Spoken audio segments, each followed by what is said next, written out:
देवेंद्र, जो बात स्पीकर ओम बिरला कह रहे हैं, एक संभावना मैं भी आपके सामने रख रही हूं।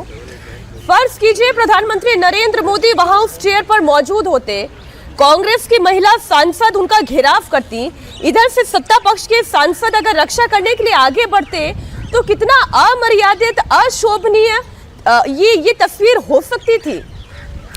स्पीकर एग्जैक्टली उसी बात को कह रहे हैं कि अगर प्रधानमंत्री नरेंद्र मोदी से उन्होंने आग्रह किया कि वो सदन में ना आए तो उसके पीछे वजह यही थी कि उनको ये इन्फॉर्मेशन मिला हो। इन्फॉर्मेशन मिलने की वजह आप समझ सकते हैं कि अपोजिशन खेमे से ही इस बात की जानकारी दी गई कि जो महिला सांसद आई हैं यहाँ पे, ये आज प्रधानमंत्री के सामने जाकर कुछ ऐसा करने की कोशिश करेंगी कि धक्का मुक्की जैसी स्थिति हो। और जब अपोजिशन के सांसद अगर प्रधानमंत्री का घेराव करेंगे या उस तरह की चीज़ें करेंगे तो समझा जा सकता है कि फिर सत्ताधारी दल के जो सांसद हैं वो चुप नहीं बैठते और एक अप्रिय स्थिति होती।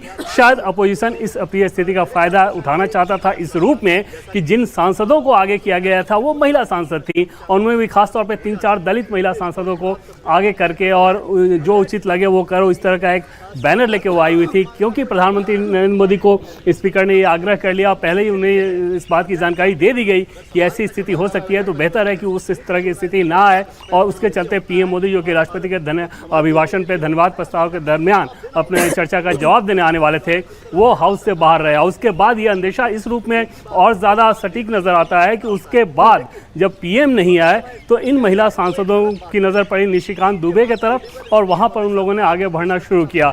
उसके बाद अश्विनी वैष्णव जो कि केंद्रीय मंत्री हैं, उन्होंने ये ऐसा कहा कि इस तरह से करना ठीक नहीं है, कि क्या कर रहे हैं आप लोग। फिर भी वो लोग आगे बढ़ती रही। अनुराग ठाकुर जो कि बीजेपी के सांसद हैं, उन्होंने निशिकांत दुबे से कहा कि ये लोग किसी अलग मूड में नजर आ रहे हैं, आप हाउस छोड़ के बाहर चले जाओ। निशिकांत दुबे ने कहा कि ऐसा कैसे, मैं कैसे बाहर चला जाऊं। तब फिर अनुराग ठाकुर ने उन्हें समझाया कि इनका जो तेवर नज़र आ रहा है वो कुछ चाह रही हैं कि ये कुछ गलत हो, कुछ ख़राब हो। फिर निशिकांत दुबे ने बाकायदा ये भी कहा कि मेरी जो पुस्तकें वगैरह हैं वो कहाँ। तो अनुराग ठाकुर ने बोला कि वो हम लोग लेके आ जाएंगे, लेकिन आप जाइए। और उसके बाद केंद्रीय मंत्री जो कि संसदीय कार्य राज्य मंत्री भी हैं, अर्जुन मेघवाल, वो बीच में आए और उन्होंने समझाया कि अब जब सदन की कार्रवाई स्थगित हो गई है फिर इस तरह की धक्का मुक्की का, नारेबाजी का और बैनर लेके आगे बढ़ने का क्या मतलब। तो समझा जा सकता है कि एक पूरा प्लॉट एक तरह से तैयार किया गया था कि एक अगली तस्वीर नजर आए। और अगर प्रधानमंत्री नरेंद्र मोदी के इर्द गिर्द ये सांसद पहुंचती तो जाहिर तौर पर उस समय जो सत्ताधारी दल के सांसद हैं, क्या वो केंद्रीय मंत्री हों या सांसद हैं, फिर उसमें पुरुष और महिला का भेद नहीं रह जाता और वहां पर कुछ धक्का मुक्की रोकने जैसी स्थिति होती और वहां पर स्थिति बहुत विस्फोटक या खराब हो सकती थी। और उसके आगे की स्क्रिप्ट भी मैं आपको बता देती हूँ जो सोशल मीडिया पर थोड़ी थोड़ी आने लगी है। फिर आप ये कहते हैं कि सरकार महिला विरोधी है, फिर आप ये कहते हैं कि फलाना सांसद महिला विरोधी है, वो दलित विरोधी है, ये दमनकारी है। यही विपक्षी सांसदों की स्क्रिप्ट होती।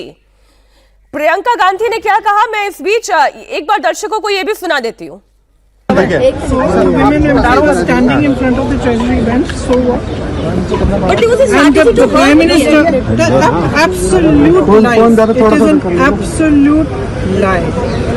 There is no question of anybody raising any hand. Stand and quote books and talk nonsense. Then this side, the opposition benches are going to protest. And I'm sorry, but the Prime Minister is now hiding behind the Speaker. They are making the Speaker say all this. Because yesterday he did not have the guts to come in the House. What? Because 3 women were standing in front of his bench? What nonsense is this? हो गया भाई।